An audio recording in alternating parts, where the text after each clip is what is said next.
पत्रकार बंधुओं को नमस्कार। कल 25 जून को जब अरविंद केजरीवाल जी प्रभु श्री राम का दर्शन करने के लिए अयोध्या पहुंचे तो आनन फानन में चंदा चोरों के खिलाफ एफआईआर दर्ज की गई। जब अरविंद केजरीवाल जी ने इस मामले को मजबूती से उठाया तो आज ये जानकारी मिल रही है कि चंपत राय और अनिल मिश्रा का इस्तीफा भी हो गया। इस चंदा चोरी के प्रकरण से केजरीवाल साहब और करोड़ों इस देश के हिंदू धर्म में आस्था रखने वाले लोग आहत हैं, पीड़ित हैं। मैं अनुरोध करूंगा केजरीवाल साहब से कि वो विस्तार से आप लोगों से अपनी बातचीत करें। आप सब लोगों को मेरा नमस्कार। भगवान राम के यहाँ उनके घर में महाडकैती हो गई है। भगवान राम के आभूषण, उनका हार, उनकी पादुका, उन पे चढ़ाए गए चांदी, सोना, हीरे, जवाहरात, करोड़ों अरबों रुपए का कैश और ना जाने क्या क्या भगवान राम के घर से चोरी हो गया है। और इस चोरी में बहुत बड़े बड़े राक्षस शामिल हैं। भगवान राम पे करोड़ों करोड़ों लोगों की आस्था है। उन करोड़ों लोगों की आस्था को ठेस पहुंची है। लोग आहत हुए हैं। मैं स्वयं बहुत आहत हुआ और इसीलिए आज मैं भगवान राम के दर्शन करने के लिए राम मंदिर गया। जिन लोगों ने चोरी की है, जो इस महाडकैती में शामिल हैं, बदकिस्मती से उन्हीं को कार्रवाई भी करनी है। जाहिर तौर पे वो अपने खिलाफ तो कार्रवाई करेंगे नहीं, तो वो अपने को पूरी तरह से अपने को बचाने में लगे हुए हैं। ये जो फर्जी एसआईटी बनी, अब कल फर्जी एफआईआर हुई, उस फर्जी एफआईआर में 8 छोटे छोटे प्यादों को आरोपी शामिल किया गया। कोई बड़े नाम नहीं है। तो फर्जी एफआईआर, फर्जी एसआईटी, तो एक तरफ तो इतनी बड़ी महाडकैती हुई और दूसरी तरफ इसमें जितने बड़े बड़े राक्षस शामिल हैं उनको बचाने की कोशिश की जा रही है। ये एक तरह से सभी हिंदुओं के जले पे नमक छिड़कने वाली बात है। लोगों का कहना है कि उन्हें तब तक उनकी आत्मा को शांति नहीं मिलेगी जब तक इन चोरी करने वाले लोगों को, बड़े बड़े लोगों को सरेआम फांसी की सजा नहीं दी जाएगी।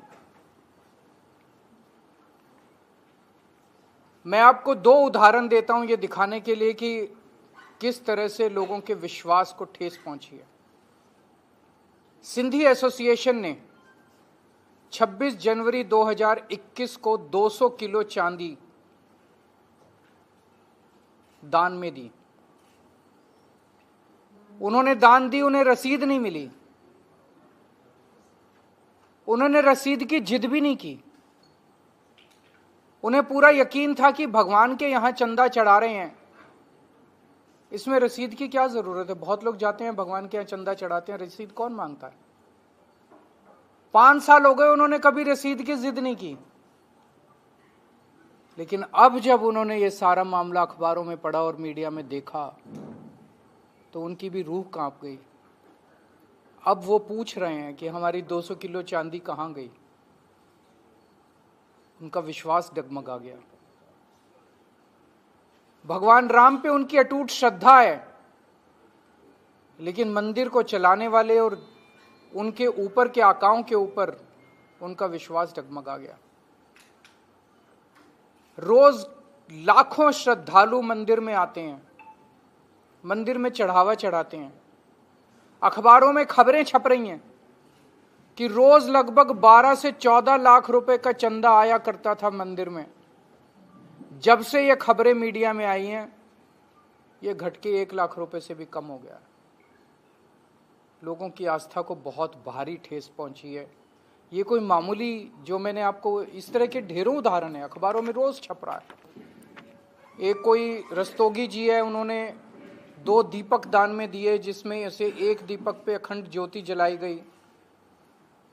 प्राण प्रतिष्ठा के बाद बता रहे हैं कि उस दीपक का कोई अता पता नहीं है।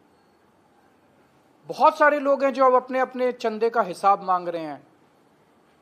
जिन लोगों ने अपनी जमीनें बेच के, अपने गहने बेच के, अपने घर का पूरा सामान बेच के सब कुछ भगवान राम पे लुटा दिया, आज उनकी आस्था को भारी ठेस पहुंची है। जो भगवान राम अपने पिताजी दशरथ के कहने से 1 मिनट के अंदर 14 साल वनवास, उन्होंने सत्ता को लात मार दी। शाम के वक्त भगवान दशरथ के कमरे में माता कैकेयी वहीं थी। माता कैकेयी ने कहा कि तुमको कल सुबह 14 वर्ष वनवास के लिए जाना है। सवेरे उनका राज्याभिषेक होना था। उन्होंने मुस्कुराते हुए कहा कि मेरे लिए बड़े सौभाग्य की बात है कि उन्होंने सत्ता को लात मार दी। ऐसे भगवान राम के नाम को इस्तेमाल करके पिछले 30 साल से भगवान राम का मंदिर बनाने के नाम पे चंदा चोर पार्टी सत्ता में आई। भगवान राम का मंदिर बनवाने के नाम पे उनके नाम का गलत इस्तेमाल करके भगवान राम, जो मर्यादा पुरुषोत्तम भगवान राम है, उनका नाम इस्तेमाल करके ये सत्ता में आए। और जब से सत्ता में आए तब से इन्होंने राम मंदिर को अपनी पैसे की हवस का शिकार बना दिया। कितना चोरी हुई है, कितनी चोरी हुई है, रोज कुछ ना कुछ निकल रहा है। एक जमीनों की चोरी हुई है, जमीनों के जरिए इन्होंने पैसे को साइफन ऑफ किया है। एक सबसे नेट पे चले जाइए, एक उदाहरण जो आपको आपके रोंगटे खड़े कर देगा। कोई कुसुम पाठक और हरीश पाठक हैं, जिन्होंने 18 मार्च 2021 को अपनी 1.25 हेक्टेयर जमीन 2 करोड़ में बेची चंदा चोर पार्टी से संबंधित 2 लोगों को, और मात्र 10 मिनट के अंदर 2 करोड़ की जमीन मंदिर के ट्रस्ट ने 18 करोड़ में खरीद ली उन्हीं लोगों से। पाठक परिवार ने 2 करोड़ रुपए में जमीन घर बेची और 10 मिनट के अंदर ट्रस्ट ने चंदा चोर पार्टी के लोगों से 18 करोड़ में जमीन खरीद ली। इसका मतलब 16 करोड़ रुपए ट्रस्ट ने भगवान राम के साइफन ऑफ कर दिए। और ये अकेला उदाहरण नहीं है, ऐसे ढेरों उदाहरण है। इस पे कोई कार्रवाई नहीं की गई। इसकी शिकायत की जा चुकी है, कई बार शिकायत की जा चुकी है, लेकिन मैंने जैसे कहा, जिन लोगों को कार्रवाई करनी है वही लोगों को एक्शन लेना है। वो एक्शन नहीं लेंगे अपने खिलाफ। वो छोटे कैशियर को पकड़ेंगे, चौकीदार को पकड़ेंगे, माली को पकड़ेंगे, इन लोगों को पकड़ेंगे। बड़े ऊपर बैठे हुए लोगों को के खिलाफ एक्शन नहीं लिया जाएगा। फिर राम मंदिर का कंस्ट्रक्शन हुआ। कंस्ट्रक्शन में आरोप लग रहे हैं कि हर टेंडर के अंदर कमीशन खाया गया। 2 रुपए का काम महंगा और 20 रुपए में कराया गया, 10 रुपए में कराया गया। और अब जो निकल के आ रहा है, जितना चढ़ावा आया मंदिर बनने के टाइम में और मंदिर चालू होने के बाद, उस चढ़ावे की बड़े स्तर के ऊपर चोरी की गई है। हिंदुओं ने चंदा चोर पार्टी को प्यार देने में कोई कसर नहीं छोड़ी, लेकिन चंदा चोर पार्टी ने हिंदुओं की आस्था को ठेस पहुंचाने में भी कोई कसर नहीं छोड़ी। जो ठेस, जिस तरह का धोखा चंदा चोर पार्टी ने हिंदुओं को दिया है, शायद ही भारत के इतिहास में किसी ने हिंदुओं के साथ इतना बड़ा छल किया होगा। ये जो ट्रस्ट है, ये इनका, इस ट्रस्ट के जो मेंबर हैं, ट्रस्टी हैं, वो सारे इनके। मंदिर का जो मैनेजमेंट है, वो सारा इनका। मंदिर में बहुत बड़े पैमाने के ऊपर चोरी हुई, बहुत बड़ी महाडकैती हुई, और अब उस डकैती पे पर्दा ढांकने का काम भी यही लोग कर रहे हैं। इतने बड़े स्तर के ऊपर रोज चोरी हो रही थी। क्या बड़े लोगों को पता नहीं था? जो बड़े लोग कह रहे हैं कि नहीं इसमें तो कैशियर है, नहीं इसमें तो ये इन्वॉल्व है, बड़े लोगों को पता नहीं था? रोज जैसे किसी मंदिर में मान लीजिए कोई मूर्ति चोरी हो जाए, वो तो चलो एक घटना हुई, किसी ने ताला तोड़ दिया मंदिर में मुख्य, लेकिन जहां पे रोज चोरी हो रही है, रोज इतने बड़े स्तर पे चोरी हो रही है, शिकायतें हो रही हैं, 8 महीने के सीसीटीवी कैमरे की रिकॉर्डिंग गायब कर दी गई, तो इसका मतलब ये बहुत ऊपर तक की बात है, बहुत ऊपर तक की बात है।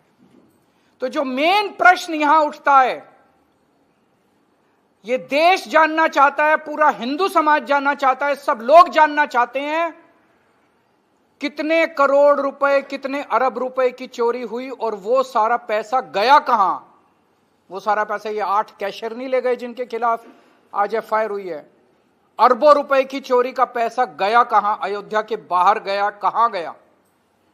अरबों रुपए का पैसा जो चोरी हुआ, जो सारे हीरे जवाहरात चोरी हो गए जिनका कोई अता पता नहीं, चांदी चोरी हो गई, पादुका चोरी हो गई, हार चोरी हो गया, भगवान के आभूषण चोरी हो गए, वो सारा पैसा कहां गया, उस पैसे का डेस्टिनेशन कहां है।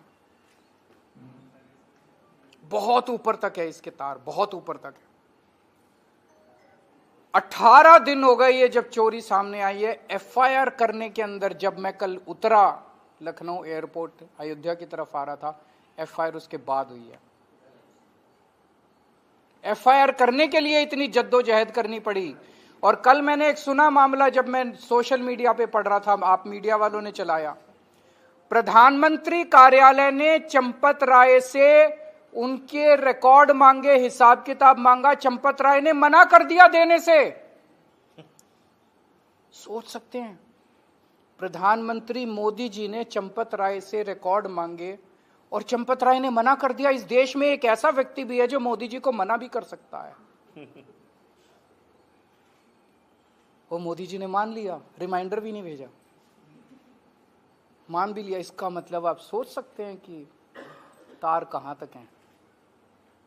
चंपत राय के पास ऐसी क्या जानकारी है जिसके सामने मोदी जी भी बेबस हैं। एक बड़ी इंटरेस्टिंग बात है, अभी तक जिस चंदा चोर पार्टी ने इस मुद्दे को सबसे ज्यादा भुनाया, उसके एक भी नेता ने चंदा चोरी की क्रिटिसिज्म नहीं किया। उन्होंने इसकी बुराई नहीं की है, चंदा चोरी के खिलाफ एक भी शब्द नहीं बोला है। तो पूरा हिंदू समाज की एक ही मांग है कि जिन राक्षसों ने ये काम किया है उनको सरेआम फांसी पे लटकाया जाए। सब लोगों की यही मांग है। ये महापाप है, चंदा चोरी लोगों की आस्था के साथ खिलवाड़, लोगों के विश्वास के साथ खिलवाड़, ये महापाप है। और इस महापाप को करने वाले सभी राक्षसों को, इनको सरेआम फांसी पे लटकाया जाए। जैसा देखने में आ रहा है, ये लोग कुछ नहीं करेंगे, सब मिले हुए हैं, ऊपर से नीचे तक सब मिले हुए हैं। अगर प्रधानमंत्री जी चंपत राय के सामने इतने बेबस हैं तो आप सोच सकते हैं कि कौन कहां कितना मिला हुआ है।